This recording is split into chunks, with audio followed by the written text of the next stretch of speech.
Welcome to the Golden Flower Podcast, the sanctuary for your creative soul. Today, we are talking about ways creatives trap themselves in their own psychology. I am Angela Levesque. I'm a writer, intuitive coach, and digital artist. And I am Gemma. I'm an artist and creative coach.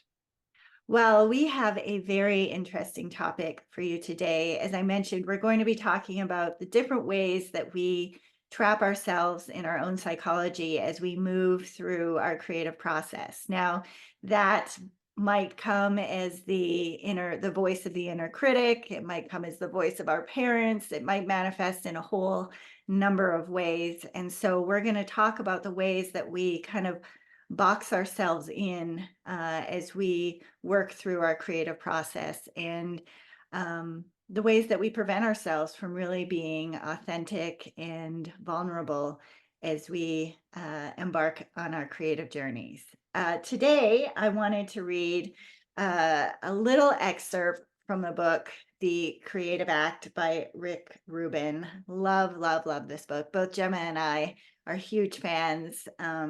We'll probably maybe even do a whole show on some of our favorite pieces from here. But today I wanted to share a little excerpt from this book as our creative share.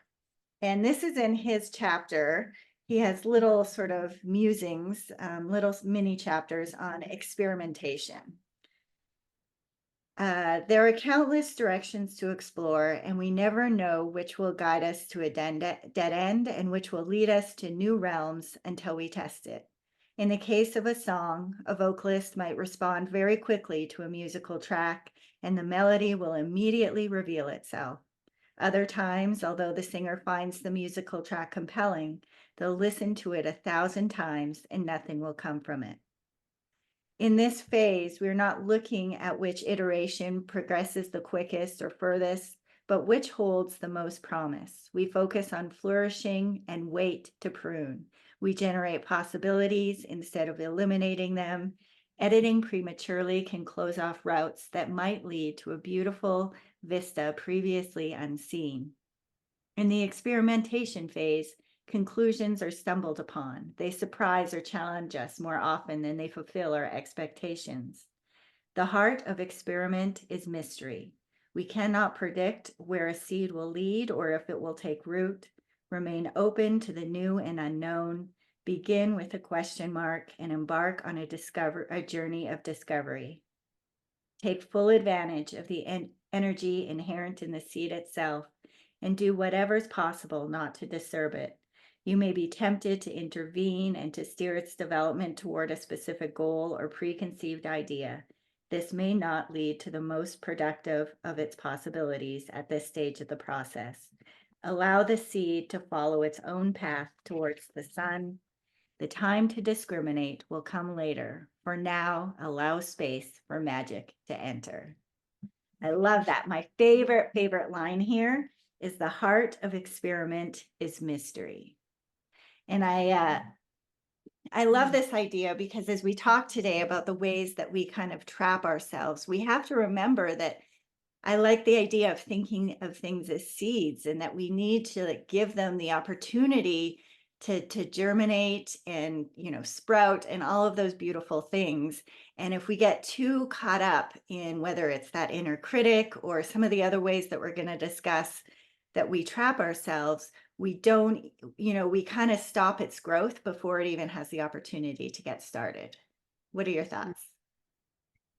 What are my thoughts? It's a wide question. I was thinking there's a lot to take in that reading. Yeah, I've got an image in my mind of those dandelions that you blow and all those seeds just take flight. Like, my daughter loves them. They're super magical, and I think that's because you experience that metaphor of like, look, that little seed, where is it going to go? How many of these will actually find a place to land and grow? And yeah, that passage really talks about the essence of the creative process. Yeah, I was thinking for this episode, I was thinking, what constitutes a trap? A basic definition of trap is just I just looked up a very basic definition, and it's just a place that is very difficult, if not impossible, to escape from. And then because we brought it in, it's not like a physical trap that we've like fallen into a hole somewhere. But the idea of the psychology is that this is a trap that we're in. And I think what makes it a trap in the psychological realm is that we don't know that we're in the trap a little bit. It's like it's invisible to us, you know? And then when I was thinking about this, I was also thinking about um, those expressions that come out, like being your own worst enemy, or could you just get out of your own way? Like as if you're just knowingly blocking your own path, and that, you know, that you could just pack up and move and then the way would be clear. You know, we don't just do that, because the whole thing of a psychological trap is in some way we are blocking ourselves. We are the source of the obstacle, the problem, but we don't really know in what way we are. It's kind of like a blind spot. So, Well, let's stop right there, and then when we get back, let's jump into some of these traps that you and I have both come across in our own creative journeys. all right.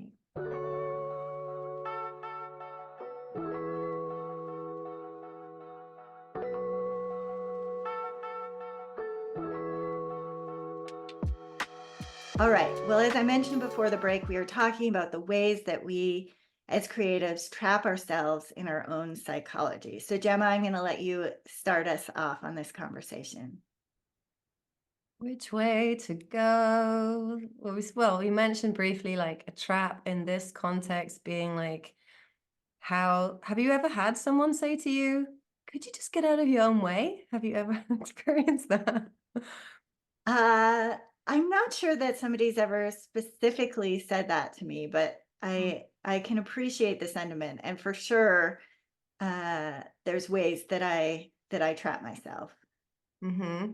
And yeah, we're going to hear some of them. Yeah, I mean, there's so many ways that we trap ourselves. And one of the main ways I trap myself is to overcomplicate things and have 10 options when there could be one. So I'm trying not to do that in this episode, and just, you know, the one, I mean, I was thinking about the seeds floating, that kind of naturally segues into something we've discussed called uprooting, right? Which is not letting the seed, the miracle of that seed actually finding a space to land and having a place to turn into something. So I feel like uprooting is like something went out, we shared something, and then we kind of pull it back. I do a lot of this self-censoring, judging something, pulling it back before, but also stopping things before I've had a chance to grow from the experience, like just not seeing things through, which is why it's so important to, you know, we've created accountability with this podcast to make sure that we give it a chance to kind of let it be a journey, let it be a learning journey. It's very easy to stop doing something before it has a chance to kind of show what it could be. And it's really sad how we do that. And it's something that's so prevalent. So I would say, in summary, like one of the traps is a form of self-rejection, which is when we delete, censor, pull back on something before it's had an opportunity to turn into whatever it is. I'm We've talked so about. I'm so glad you mentioned uprooting, because that is a classical trap of mine, but I have a slightly different view of it. Like for me, uprooting, I fall in love with the aliveness, like how fun it is to when you have that seed and you get to play with it and you're like, oh, this is awesome. Like, for example, I love building websites. And so it's so fun. I've redone my website so many times because I fall in love with that aliveness at the beginning. And then what happens, and perhaps, it could fall in the realm of self censorship or self rejection. But to me, it's like where I get stuck is that following through of the consistency. So I love the beginning of projects because they have so much energy and you really get to like play with the creativity. You have all these ideas and you're pulling from here and all this beautiful stuff is coming in inside and Mm, and then when it's like, okay, now I've really got something, and then you have to carry it into that next phase. And maybe mm, we should do our next show on the creative process. It's usually that next phase where, like Rick Rubin said, don't prune yet, don't prune yet. It's when I start to get to the pruning phase that all of a sudden things start to feel more like work, feel more mm, tedious, and I lose some of that aliveness. And then something over here is like, oh, wow, there's that spark over here, and then I jump over to that spark. And meanwhile, this thing that is just, maybe started to sprout, I just kind of let it wither and die and follow the next thing that feels alive. And so I think those are two examples of uprooting, but perhaps have a different psychology behind it. mhm. Yeah, it's the seeing it throughness that's just really tough. Like that word consistency that shows up so often, which leads me to another trap. And again, this one is it's a pattern that I noticed. I think it was like in the first year of coaching a lot of different people that they would just come up so often around the question of what do you think it is holding you back? Like when you're kind of gathering information of like, where someone's at. And it's very often the reply to the what's holding you back or what do you think is holding you back would come with a reply with the preface. Is that how you say it? Like come with the sentence, oh, I just need to duh, duh, duh, duh. Um, I was like, okay, how many of those can I remember? Like, I just need to, these are from real conversations, have more energy. I just need to get really good at what I'm doing. I just need to have more money. I just need to wait a few more years. I just need to have more space. I just need to work harder. I just need to do more research. Like, there's so many, but like, they were the ones that I got to. Do you recognize any? Yes. People listening. Yeah. And this is quite a good example of a trap if we're going with that idea that it's a trap because we don't really spot it as a trap because on the surface, we say those kind of things often to ourselves, like when we're talking to ourselves, self-coaching. The beauty of saying it to someone else, I'll get to that in a minute, but you're kind of saying, look, I recognize that X is an issue. I need more time, or, I just need to get well. I just need to do these things. And then, but what happens there is we create a condition. It's like, we don't really realize that we're doing it. So the conditions are, I can't have the solution until I do this thing that I've identified as a block. But then we get kind of stuck there. It seems like it's taking responsibility, like, okay, I'm aware there's a problem, this is the problem. But in a way, it puts the power on the problem because we're basically agreeing that we're basically saying, okay, until I have more space, more time, more energy, more money, I can't have the sales, I don't know, that the next level, whatever it is that we were trying to get to, in whatever way we were trying to be better, is not going to be available until this thing. And it just doesn't lead to inspired action.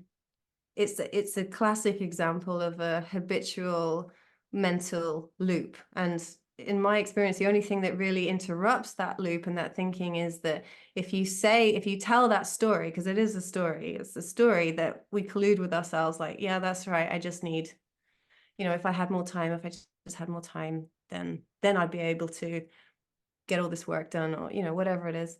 But when you tell it to someone who's a active listener, who's actively listening, like, we're trained as coaches to smoke out these kind of very vague intentions, these unmeasurable outcomes, because It's only then when someone will say something like, well, how will you know, like, when will you know that you've worked harder, or when, how much space, all those clarification questions, they don't come in really when we're just running those loops on our own. They come out during a conversation, like a conversation where someone's really listening. They don't have to be a trained coach, but they have to be really listening. If they're not, they're just going to be like, yeah, yeah, and probably tell you their version of what they just need to do to get what they want, kind of thing.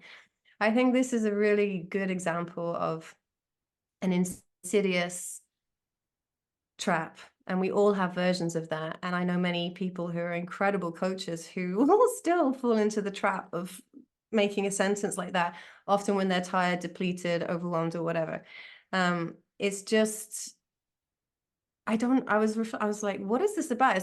It's like the carrot. You can have X when you do blah blah. Is that the conditioning? Is that because of how we're raised as children? I don't know. That's pure speculation. But I would say, if you want to look out for one of the most common psychological traps that we do to ourselves, it's a sentence that goes somewhere along the lines of, when we're trying to think of what's holding us back, I just need to fill the gap. Yes, So I see that. I've seen that so many times in, coach. If I just had, yes, more money, more time, I find often that it comes down to, I just need more training or education, or, like, 'cause if you think about the imposter syndrome, right? And people will be like, who am I to write this book?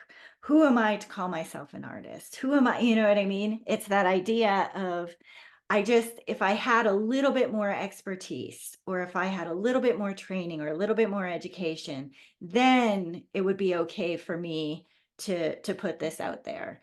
And having interviewed myself about well over 300 people, I can tell you that of from all different people who are, New York Times bestsellers multiple times over, to people like self-publishing their first book. It's just something that you have to recognize in yourself, um and work through that. And it doesn't, like you said, it's not about having the right amount of money or the right amount of time or the right amount of energy.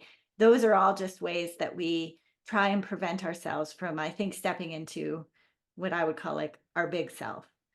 mm, And so that's a very insidious trap. Another one that I think is um, especially important at the beginning of the process is when people opt for perfection over exploration.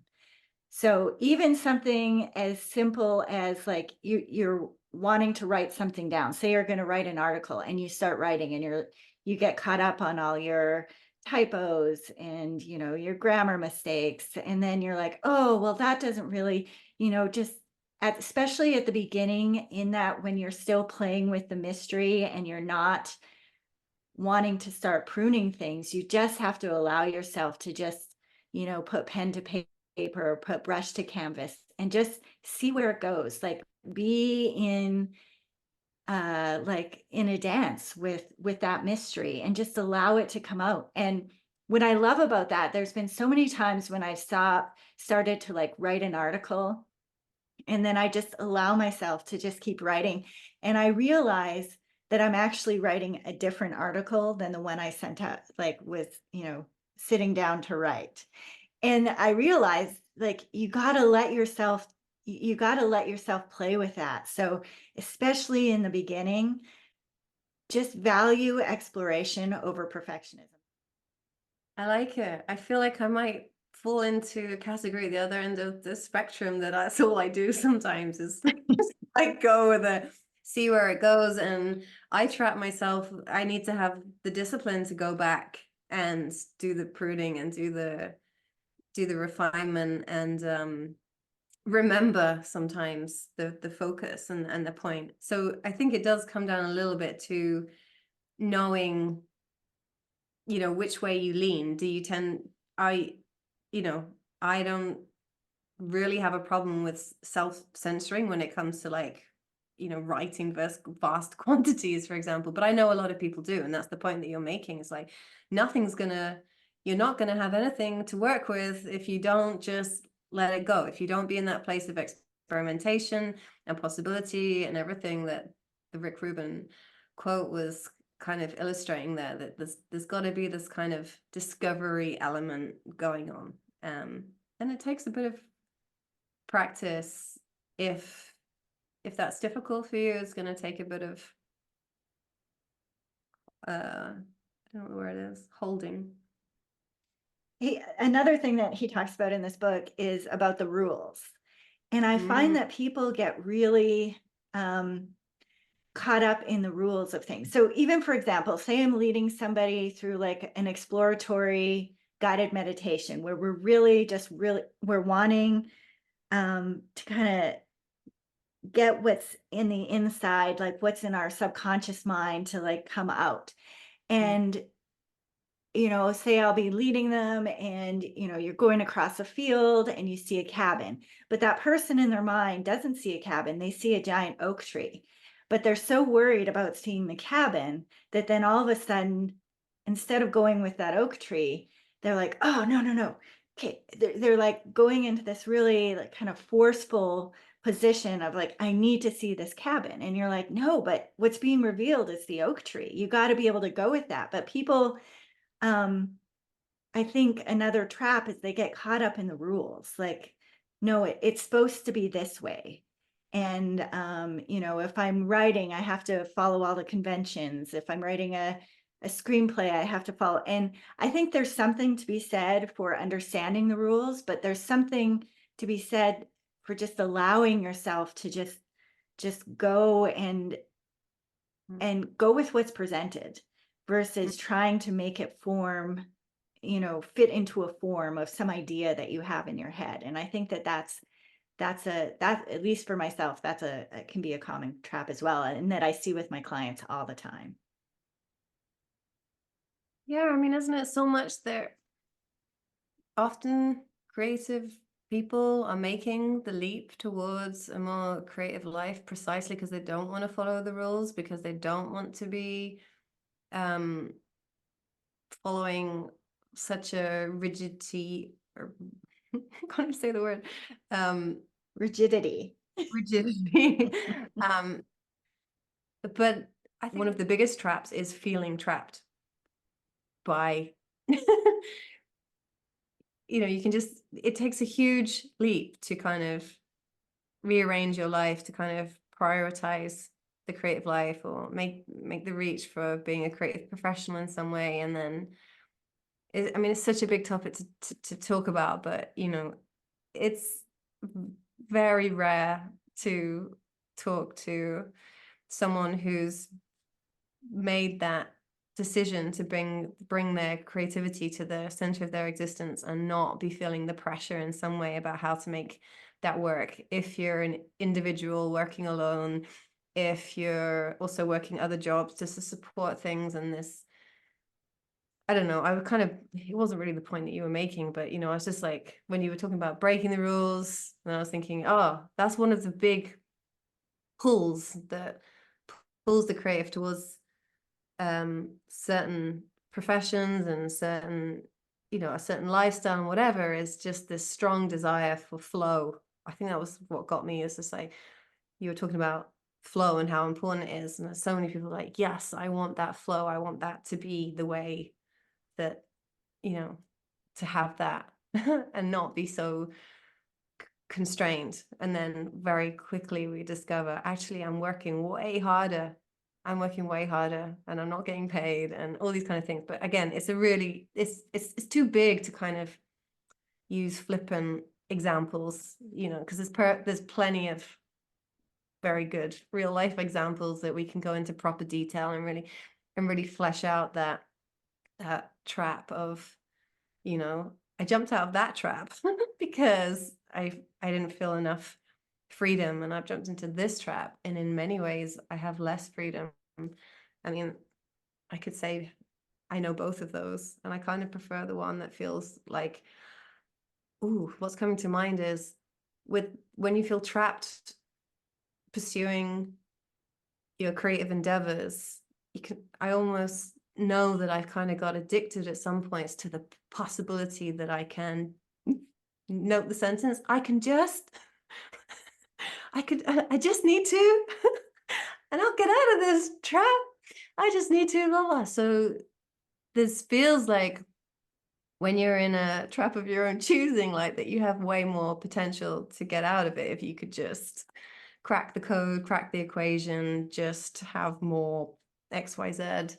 It kind of takes us full circle. Well, I like what you said about people who are attracted to the creative life are looking for more flow.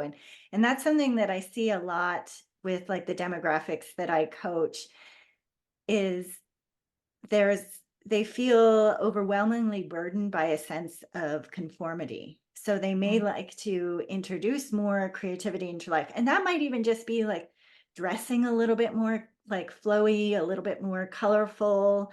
Um, and some of that is incredibly hard for people to even just, you know, when we think about not just being an artist, but just being more creative in your life, like um expressing that through maybe interesting makeup or, adornment, the way that you wear, jewelry or like I said, colorful clothing.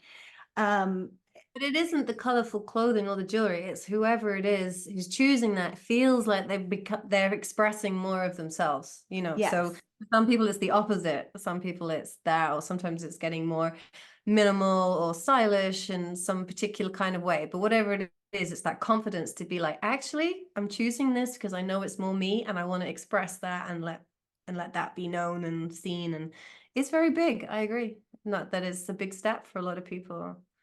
it is. And it goes back to I think, episode 1 where we talked about creativity as an act of rebellion.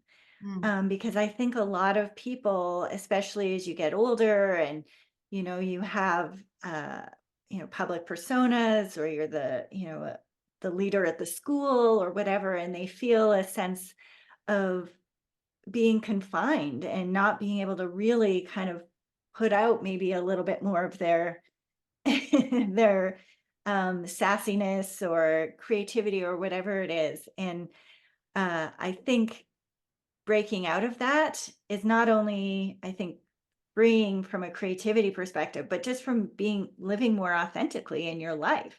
I work a lot with women who are in their like early, later 40s, and they're like, okay, I've kind of raised my kids, I've reached a certain level of success in my work, and now I want to explore these parts of myself. And yet, when I look around, that feels very scary. It feels very difficult to kind of step into that when that's not something that I have been, embodying up until this point. And I think it's so important though.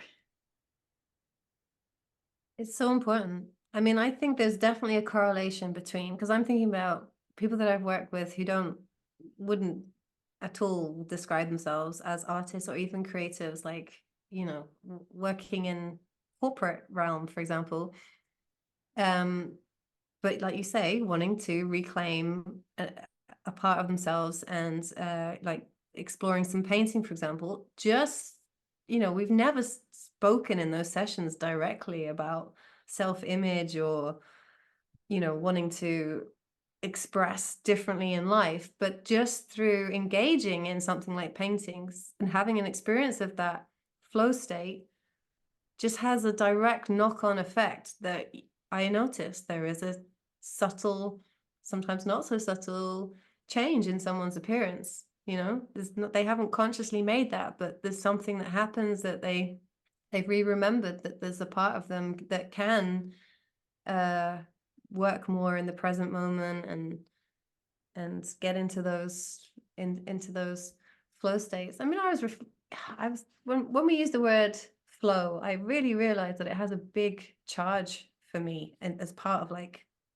really the core desires of what I talk about it painting all the time, but not just in painting, in life. Like I guess because I'm being highly intuitive and being in that category, like I really, really enjoy that effortless it's almost like an elegant feeling when things just flow. I love it. And I find it really like we was it last episode when we talked about different states of consciousness, like being above or below the line, like what below the line is life is happening to me and above the line is life is happening for me. And I feel like the flow state really has this like, oh, this sense of everything being workable and moving and leading to the next thing and people coming at the right time and working with your intuition and just being knowing like, okay, no, don't feel that one, but yes, feel that one. And it's such an enjoyable way of being, huh?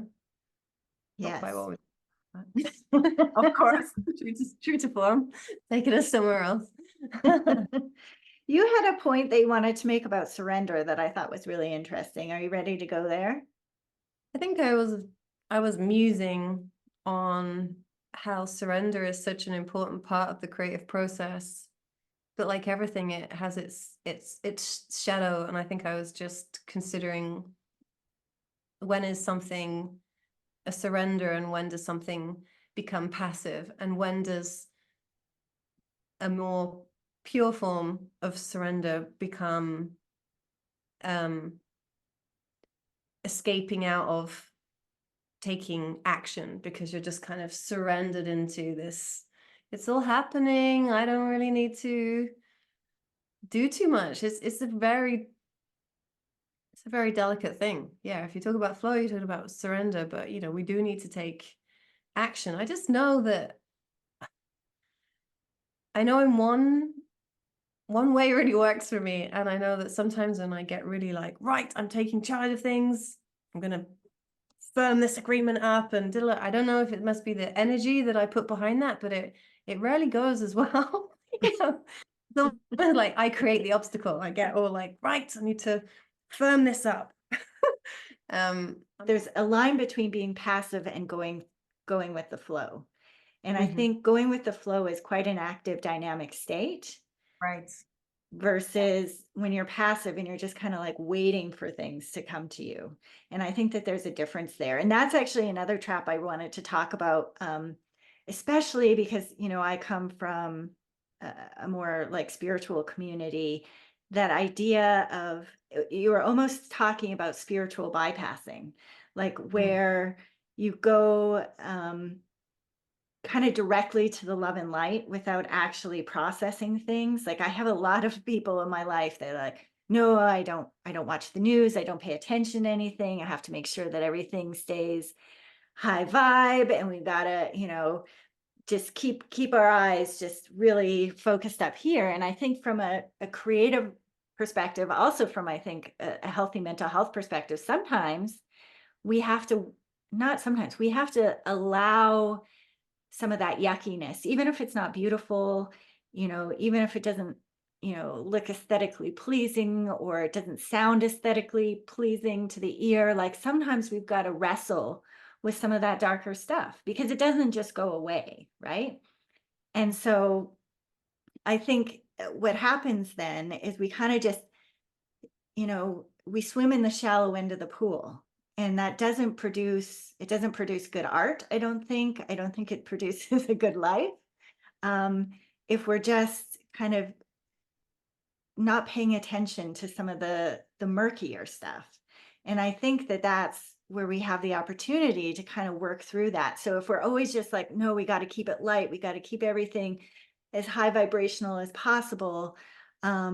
Well, that might create beauty. It doesn't create a lot of substance and authenticity and vulnerability. And sometimes we have to jump into the deep end of the pool, kind of to get to the heart, to the essence of things. And so I've seen that trap over and over again, in my community.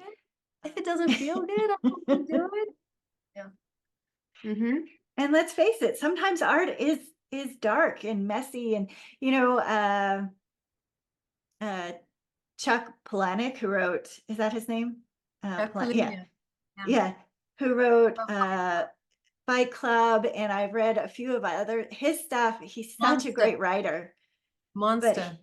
yes, but he is so willing to jump into the deep end of the pool and to explore some of the harder things. And I think sometimes as creatives, we need to be willing and able to do that, sometimes for our own sanity, but sometimes to produce some of the great work, because it's not all, And honestly, if I hear the expression high vibes or if I see it, I just run in the opposite direction. Just it's like the word smart. Smart meter, smart mom, run. Smart anything could run. High vibes, run. I'm out of here. All right. Well, after this short break, we will jump into our creative challenge for this episode.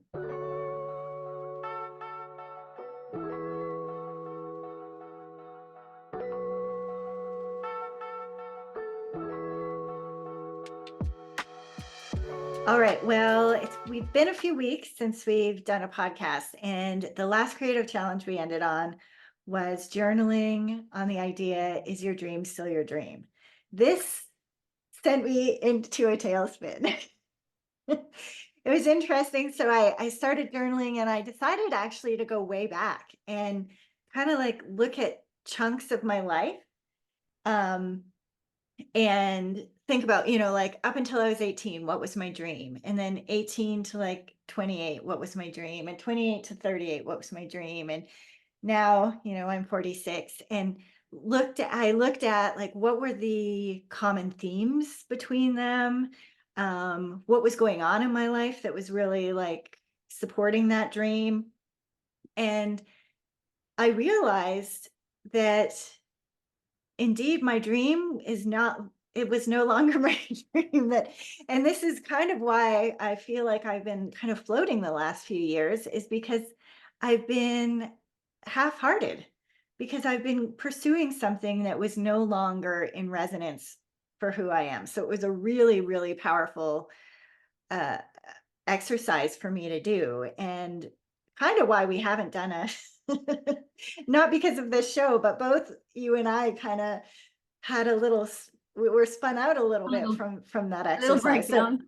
Just a little mini a little breakdown. breakdown along Well, the way. tell me a little bit about what happened for you with going through that.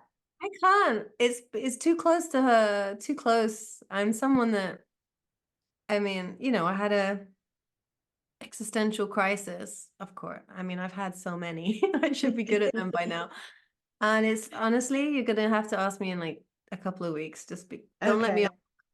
I just can't formulate it. I don't have that capacity yet. All I know is that I'm starting to feel clearer, but I haven't got enough distance to tell you what went on. But yeah, it was powerful. Yes. And yeah, I'm still working out the details. And but to speak to what we were talking about today, just I've seen a lot of the traps that we talked about show up um in the last few weeks, and it's been a wild ride. Actually, since we started the show, it's been quite a destabilizing Yeah. uh, event in my life, which is okay. I'm up for that. Well, today we thought it would be interesting to do another journaling exercise about this idea of planting seeds. So at the beginning, I read that little excerpt from Rick Rubin, and he's talking about like, don't prune too early, just play with the seeds, play with the mystery. So yeah, write down everything that feels alive for you right now. And this could be words, phrases, like anything. Just allow whatever seeds. It's springtime, right? This is the time of uprising energy. This is the time, like literally, I was planting my garden on Mother's Day this past weekend. So play with these ideas, write down all of these seeds, write down everything that feels juicy and alive and nurturing, and then pick one of these seeds and play with the biggest version of that idea. So what would it look like in your grandest version of this? Again, this doesn't have to be the one, just like his excerpt, it doesn't have to be the one that you follow through on, but just the exercise of like opening up that box and just playing with it. And Gemma had another kind of another thing to journal on within this challenge in case you get caught up in your traps. And so Gemma, I wanted you to explain that. Well, we just can't get enough of these destabilizing exercises. I could do some more journaling. What's going to happen this time? Um, well, I liked yours. I liked your challenge because it seemed a bit more playful. Um, just to recap, like seeds are just like little bits of ideas that are like bits of inspiration that are alive for you right now, and then letting them imagining them taking form in the most expressed way, kind of thing. Okay. And then when you're in that expanded place of possibility, ask yourself, what's stopping you? And then you could journal with that all-powerful sentence. Make that little template. I just need to, and then this is a clearing exercise. This is like making conscious all the unconscious agreements that you've made. And I'm telling you, if you have answers to that question, and you'll have a shit ton of them. These are all agreements running in your unconscious, and it's really good to get an audit of them. So the example might be, okay, so you've just gone, okay, I could create this thing. Wow, what's holding you back? And then use the template as if you're being asked that question, and then your template would be, I just need to, like, or what do you need to do? I just need to. Maybe it's better. What do you need to do? I just need more money. I just need Yeah. more time. I just need, Time and is going to be. I would suggest doing that after you've played with the grandest version Mhm. of what that looks like. Like, I've had this thing in my life that keeps dropping in. It's like the only thing that has been consistently dropping in that I haven't like jumped on. So for example, like way back in 2010 or 2012, whenever it was, and it dropped in that I was going to do a radio show, and I followed through, and that was amazing. And I've had this idea come in, and it keeps coming in, and I keep ignoring it. And that's not what I normally do. So I'm going to play with that as first with my grandest idea, my grandest vision. What would it look like if I blew open that box that I've trapped Mhm. myself in? And then I'm going to play with your question, because Mhm. the fact that I didn't jump on it, and it's been showing up in my consciousness for almost 2 years at this point, I've got some exploring to do. So I'm going to play with that, and we'll see where that takes me. I'm so curious. What is this? Do I know? I'm not sure that we've ever talked about it. Even more curious. So maybe Okay. we'll pick that up next week after I've done a little bit more exploring. Okay. And we'll write the Well, details as usual we in the. invite you to play with this idea of planting seeds. Write down everything that feels alive for you right now. If you'd like to share what's going on, we still have our Instagram. We're still playing with that idea. Gemma and I both have a really hard time with Instagram. I think we've got. No, haven't we kind of got to the point? Or I'm pushing for closure. But for now, we still have it. So you can follow us on Instagram at Golden Flower Podcast. You can find us on YouTube at The Golden Flower. If you'd like to learn more about Gemma, you can go to GemmaKaufman.com. If you'd like to know more about myself, you can go to Go to chaos. chaosandlight.com. I'm sorry. And say that again. I feel like I want to do yours. You can go to chaosandlight.com, which I want to say is a tremendous resource. Not all websites have the level of, you know, discoverable, amazing articles that you have. It's a resource. There's websites, okay, they're nice. And then there's like ones like yours, which are, you heard Angela likes to redesign and redesign. It's beautiful. It's a beautiful place to hang out. I recommend. Well, thank you, Gemma. That's very nice of you to say. Anyway, thanks for listening today. Follow the aliveness, nurture that spark, and we will see you next week.